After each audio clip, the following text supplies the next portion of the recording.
Good morning, everyone. Boy, it's great to be back in Brownsville. It's not my first visit here. Latrice Walker, make sure I come. Feels like every month we're here for, so don't tell all the other colleagues, all right? But I know you love this community, so I'm, first of all, happy to be joined by a superstar in public life. She comes to Albany with this depth of passion for her beliefs that is just so inspiring to all of us in government, and you're a real fighter for your district. My great friend, you're a Assembly member, Latrice Walker. Let's give her a round of applause. And to Valerie, I thank you for what all you do here at CAMA. This is just a place that people can walk into and have their lives literally transformed, and that is powerful. That is a reminder of the individual power we all have to give hope to others. And I thank you for being the place where people gather and share their thoughts, but also go out into the streets, take it to the streets, go where people are, and let them know they can have a different outcome in life. So Valerie Barton Richardson, the Chief Administrative Officer of CAMA, let's give you another round of applause here. Anthony Newells, I want to thank him for his work. Brownsville in, Violence Out. Vivo, I like the sound of that. Vivo. Oh, that sounds like a fun bar or something. So I want to thank you, Anthony, for your life story, how you've harnessed your desire to help others in such an impactful way, and to all of you who are part of Vivo. Brooklyn in, Violence Out. I love that. Brooklyn in, or Brownsville. Well, it could be Brooklyn too. Okay? I just want to say. Okay, we'll say Brownsville and Brooklyn in Violence Out. You know, it's extraordinary, all the individuals I had a chance to say hello to beforehand. How you all come from different experiences, but you all came here for a common purpose. And in some of your cases, your common purpose may be to stop others from having the experience you had, right? You say, you don't have to do this. This is not your destiny. It's not preordained that when you grow up on a block or in a neighborhood that this is where you're going to end up. So it is that power in those stories and those personal connections that only you can give to people that I can't. I can fund you, but I will not be the same credible messenger out there that they need to hear from. And that is how we're making a difference. So to all of you who sometimes say, you know, we don't quite see the end of the line, you know, did we really make a difference? Was this worthwhile? The answer is yes. The answer is yes, because you're touching people in a way, perhaps when they're younger, impressionable, when they're looking at two paths. They're looking at two paths. Do I go this route, which is more common? I'm used, my older brother, my cousins, they're all kind of in this area, you know, whether it's the family that a gang offers them, the gang experience, or just, you know, feeling like, what do I got to lose? You know, why not? Why not go this path?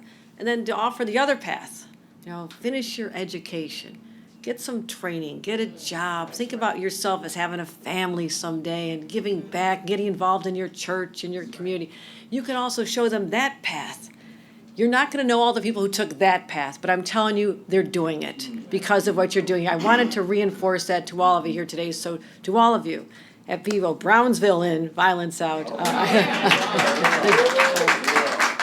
I also have passionate leaders who work with me every single day.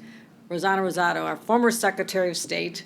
It sounds like she's out there negotiating peace in the Middle East or something, but sometimes it's almost the same challenge, peace in New York. But she did a fabulous job there. But she's our New York State Division of Criminal Justice Services. And when I became governor less than a year ago, she is such a rock star, I said, you can have any job you want except mine. And I said, where's your passion? Where's your heart? What do you want to do? And she wanted to be involved in reshaping the whole criminal justice experience for people and giving them hope. So Rosanna Rosado, I want to thank you for all the work that you do. Another person you're all familiar with, Kellyanna Thomas, our Director of Gun Violence Prevention. If I have any talent, it's a talent for picking the best people. Would you agree with that? Okay. So her experience working with New York City, you know, going from 6 to 22 facilities and ramping them up and saying, this is how we're going to make a difference. we can't be sitting in an office downtown thinking about these problems and, maybe throwing money here or there. We got to get to the streets. We got to set up organizations where people live. So I want to thank you for being one of the early pioneers of this effort, but now we harness your talents statewide, and so I'm so grateful to the work you do. And then, of course, Elizabeth Cronin, the Director of the Office of Victim Services. Elizabeth, another individual who has the heart and compassion to help people who've seen the worst in life, these random acts of violence. Sometimes it's intentional, sometimes it's the wrong place at the wrong time. You're caught in the crossfire, you're on the subway at the wrong time. So there's a lot of pain out there. So you need empathetic people who can relate to that. And Elizabeth, you and the team you lead are really making a difference every single day. So as I've said many, many times, as governor, number one job, keep people safe. For a long time, it's safe from COVID. We're working on that still. Safe from protecting their health, but also safe from violence. Because everybody has a human right to live in safety. And not to have fear, because fear is paralyzing. Am I right about that? It's debilitating. And I think about people in neighborhoods here, senior citizens who are aware of an incident down the block. Well, I don't want to go out now. I'm afraid to go to my doctor appointment. I'm afraid to go to the store. I'm afraid to go see my family. Fear is an emotion that can take people down. And that's what happens when there's gun violence in a neighborhood or in a community. And some people become desensitized to it, reading about, another shooting. But if you're living here, you can't escape it. You can't turn the page of the newspaper and read a different story. This is your story you're living with every single day. So let's accept that reality and know that we have to do something about it. So as governor, I'm constantly pushing my team, talking to experts, talking to people in the field. What else can we be doing at the state level? And I have found one of those answers, and it is investing in organizations like this and saying, you are the people I need to help turn this around and bring back that right that we all have to live without fear, to live in safety, to raise kids and families and start a business and make a place like Brownsville be the best it can be. That's what we're doing. That's why we're doing this. So we have a gun violence epidemic here in the state of New York. Full stop. That is a statement of fact. It's a public health crisis. I don't need to tell you that it also takes you down mentally, but also the people in a community and the survivors' family members or the perpetrators' family members and the younger siblings of someone who's now incarcerated or dead. And it affects the clergy, who are bearing far too many young people. This has an effect, has a ripple effect. One violent act has a ripple effect through a community. So this is a public health crisis as well. So how do you stop public health crisis? You find the source of it, the virus, how you treat the virus, and you disrupt it and you stop the transmission. And that's the plan. You stop the transmission of the virus, right? It's like, okay, it's kind of like putting on your mask, right? It's kind of like putting on the mask. So we know that you invest in strategies that work. This is not a new issue. I'm a lot older than everybody in this room. I remember violence in the late 60s, and I remember the 70s, and I remember the 80s. This is not a new phenomenon. What's new is our approach to it. We are not victims. We're not bystanders. We're actually engaged in doing something about it. That's why we're driving the numbers down again. We're making a difference. So you invest in place-based strategies. What does that mean? It means what we're doing right here. It's the place where people live. You take it to them. And we also had to close a number of loopholes in our laws. You may have known about that somebody thought it was okay for 18-year-olds to walk in and buy an AR-15. Anybody think that's okay? Hell no. And you can't do that in New York anymore either, because we stood up. We passed some really tough laws. We have to help our law enforcement teams, retraining and getting them to understand what's going on with the people that you're charged to protect. And so we have to bridge the divide of understanding, and that's an important part of it. And that's what Rosana works on all the time. And also working with community leaders. You are all community leaders. That's why I'm calling you that. You are leading us through this.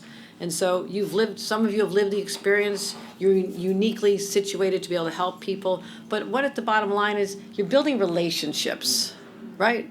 I mean, you know where to stand, you know the street corner, you know the public housing where people are having problems, you know where you need to stand, you know where you just kind of pull somebody in. And you know this. I'm not telling you something you don't live and breathe. A lot of houses just don't have the stability, a lot of homes. Kids don't have an adult who actually can have the luxury of time to give them. I mean, a lot of people are working 2 jobs and they're just trying to make ends meet, trying to put food on the table, and they may just not be there when their children, especially the middle school and the high school kids, need them the most. To them to see an adult who reaches out and pulls them in, and mentors, and that peer counseling as they get older, and say, come on, man, you don't have to do that. You don't have to do that. Let me show you another path. That is what we're talking about. So overall, we've decided to really up our budget. I just came to my first budget, and I look at all the numbers. It's big numbers. But they're numbers that you can direct as a statement of your priorities, okay? These are not just numbers on a piece of paper. It says, I want to dramatically increase the amount of money we're spending on gun violence prevention. $220 million is what we now put, and I thank the legislators for this. And that includes over $20 million. I said, they said, this is how much we always fund. I said, you know what? Let's triple that amount of money. Okay, let's triple that. So that's exactly the $20 million that we're investing in snug-type programs, as well as money for law enforcement, for retraining, and to help them have strategies to reduce crime. Because we are better off when we are partnering together to reduce crime overall, are we not? I mean, that's how you get it done. Also, $15 million for crime analysis centers. Why does this matter? Because people are bringing guns here from other states, and where are they coming from? I'll tell you right now, they're not being sold on our streets. Legally in a store, I mean. Okay, there's no gun stores here. They're coming in from other states. So we have to have the intelligence gathering and not work in silos where NYPD does their thing and New York State does theirs and New Jersey does theirs. I brought them all together. I said for the first time ever, we're going to have 9 states all around us who are all tracking together. They meet every month. I go to their meetings. And I say, I need you to stop the flow of guns from coming here, because if you don't have a gun, you're not going to kill somebody. I mean, it's that simple. So we're working on that as well. And so our task force has done an extraordinary job. Just in 6 months, the number of guns, we have more guns off the streets than we've had in 20 years. So we're making a difference on our end. And also, and you're part of this story. I want you to be part of this success. When I compared the numbers from January to June this year from last year, we have an 8% decline in shootings across the state, 8% down. Outside of New York City itself, down 12%. But let me tell you something else. No, I got an even better one. Brooklyn is down 20%, okay? Brooklyn is down 20%. That's what you're doing. Okay, you're helping stop that. The insanity can end. We can stop this. We're making a difference. We're not through yet. We're not even close to being done. We're not done until the last person holds a gun in their hand and shoots somebody in the city, in the state. We're not there yet. But that reduction, we basically had the same number of shootings that we had in 2014, 2015, which is not the good old days, but better than they had been. So I just want you to feel that sense of changes coming, and not to live in such despair that we can't do this anything about it, that it's spiraling out of control. And it was spiraling out of control. But that's when you say, no more. We have to do something. Funding more programs, supporting people, supporting our law enforcement to do their jobs. We have a way to do this, and it's making a difference.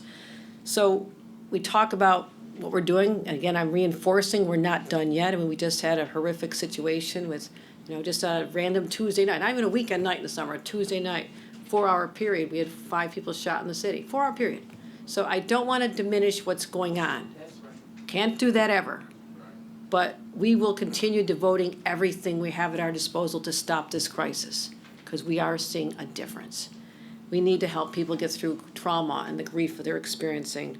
And we're going to continue treating this as a real crisis, a public health crisis. So today we're going to be also announcing a fund, and we talk about victims and survivors and the impact on them. $13.6 million in funding to fight that response as well.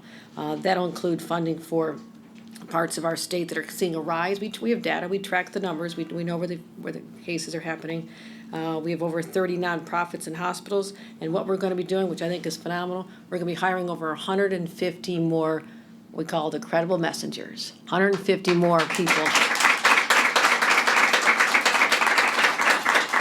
And that statewide, and that includes for Bevo. How about $120,000 to hire 3 more people and at least get going even further, and we'll add some more next time around as well. So this is how we help dealing with curing the violence. We identify the hotspots. We give the resources to organizations that are doing the great work and helping you ramp up your work as well. So what we're going to also do is have a $2 million fund for the Community Capacity Development Fund. What does that do? That is, again, an emergency fund to help the victims where they are, deal with the trauma and response, as well as money for the Office of Gun Violence and Coordination. So I will close by saying we're going to continue changing our laws. We allowed more extreme risk order protections. You've heard about them. You know what they are. When you know someone shows signs of doing something harmful to themselves and others, we actually are not powerless any longer. That people can say, hey, I see that. We're going to have training across the state for teachers and businesses and law enforcement and organizations like yours, so everybody knows what we're talking about here, that you know what the signs are. I'm not going to assume everybody knows the signs, but they will when we're done with our training. So that's an important part of what we're doing. And again, as I mentioned, now we're going to be, we raised the age to be able to buy an assault weapon, and we did that after we saw 2 cases. Common denominator, 2 young white males under 18-year-olds, able to walk in a store and legally buy an AR-15. And that happened in my hometown of Buffalo, in my neighborhood, 10 minutes from where I live. The shooting at the Tops grocery stores, which was literally opening up today, I think, after 2 months of being closed, creating a food desert, because this was the store everybody went to. This was our grocery store. And I still, we talk about the effect on a community and the victims left behind. People are still afraid to go to the grocery store in Buffalo. They really are. I've talked to a lot of my friends, and there's just this fear. So we have to help people. We have to help people. And that's what we're doing. I want kids to be able to go out and play safely.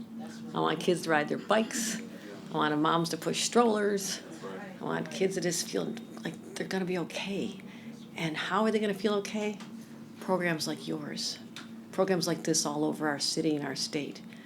So I want to tell all of you how grateful I am that you have, in some cases, changed your own lives or experienced things that could have set people spiraling out for the rest of their lives. And you pulled back and you said, I can help others. I learned a lot. I know this system. I know what goes on out there. I know why people do what they do. And using your life's experiences to stop someone else from having a negative experience with theirs is powerful. And I am so grateful as the governor of the state that we have people like you, New Yorkers, who care so much about other people, that just show up here in this very hot room to talk about what you're doing. But I know you're going to go out there to the even hotter streets. It's going to be 90 today, and keep making a difference in people's lives. So thank you. Thank you so much for all you do. And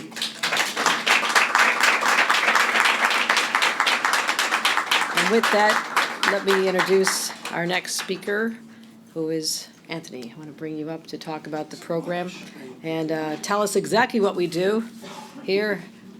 Brownsville in, violence out, right? Brownsville in, violence out. Thank you so much.